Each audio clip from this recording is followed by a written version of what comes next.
Thank you to the Steering and Policy Committee. Thank you, Chairwoman and Democratic Women's Caucus, and to our panelists today for this informative hearing. In particular, I want to talk about the impacts these cuts will have, as you've been talking about, on women. And I want to focus on one woman in my district in particular, Nancy.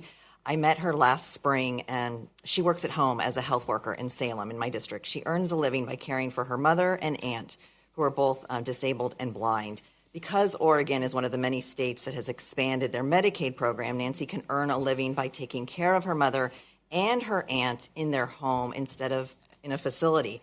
However, because of the Republicans' steep cuts to Medicaid, the funding for Nancy's mother and aunt's care, which Nancy relies on for income, is now at terrible risk. So with Republicans' cuts to care, the ACA, Medicaid, Medicare, people like Nancy are going to face impossible choices. Will her mother and aunt remain at home receiving patchwork care from family members stretched thin, or will they end up in a more expensive care facility with strained, underpaid workforce that she probably won't be able to afford? Nancy's story is not unique. We're seeing this across the country. Millions of families and caregivers are going to have to face these impossible choices as a result of these Republicans' cruel cuts and short-sighted cuts to the ACA and Medicaid.